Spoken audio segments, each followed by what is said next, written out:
Hello বন্ধুরা, আমি নিয়ে চলে এসেছি ২০২৫ মাধ্যমিকের অঙ্ক পরীক্ষার যে এক্সট্রা জ্যামিতি আছে ৩ নম্বরের তার সাজেশন। প্রথম সাজেশন হচ্ছে পেজ নাম্বার 62 প্রয়োগ নাম্বার ৯ প্রমাণ করি ব্যাসই বৃত্তের বৃহত্তম জ্যা। এটা প্রথম সাজেশন। সাজেশন নাম্বার 2 হচ্ছে পেজ নাম্বার 63 কোয়েশ্চেন নাম্বার অর্থাৎ প্রয়োগ নাম্বার 10 যুক্তি দিয়ে প্রমাণ করি যে কোনো বৃত্তের দুটি সমান জ্যা কেন্দ্র থেকে সমদূরবর্তী।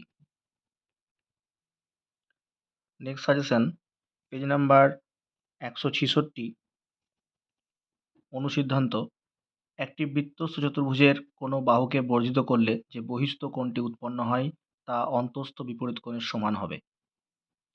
নেক্সট সাজেশন পেজ নাম্বার 167 প্রয়োগ নাম্বার 5 প্রমাণ করি যে বৃত্তস্থ সামান্তরিক একটি আয়তাকার চিত্র। নেক্সট সাজেশন পেজ নাম্বার 168 প্রয়োগ নাম্বার 9 প্রমাণ করি যে চতুর্ভুজের চারটি কোণের সমদ্বিখণ্ডকগুলি পরস্পর মিলিত হয়ে যে চতুর্ভুজ গঠন করে সেটি বৃত্তস্থ চতুর্ভুজ।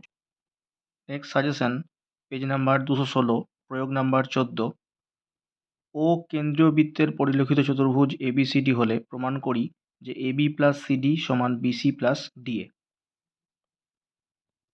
নেক্সট সাজেশন পেজ নাম্বার 252 প্রয়োগ নাম্বার 18 একটি বৃত্তস্থ চতুর্ভুজ এবিসিডি অঙ্কন করেছি, বর্ধিত এবি ও ডিসি বাহুদ্বয় পরস্পরকে পি বিন্দুতে ছেদ করলে প্রমাণ করো যে পিএ ইন্টু পিবি সমান পিসি ইন্টু পিডি।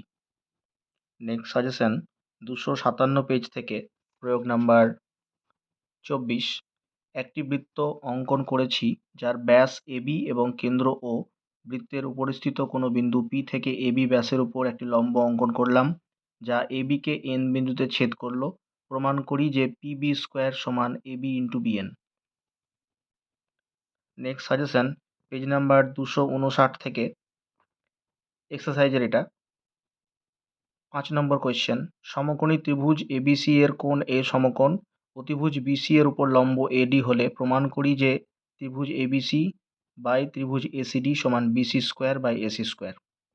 এছাড়াও কোয়েশ্চেন নাম্বার 6-এর প্রথমটা অর্থাৎ বিডি স্কোয়ার সমান এডি ইন্টু ডিসি। তো এগুলো আমি আমার সাজেশনের মধ্যে রেখেছি। আশা করছি এই যতগুলো আমি এক্সট্রা জ্যামিতি নিয়ে আলোচনা করলাম ইম্পর্টেন্ট, তোমরা এগুলোর মধ্যে কমন পেয়ে যাবে। তো এগুলো ভালো করে পড়ে নিও।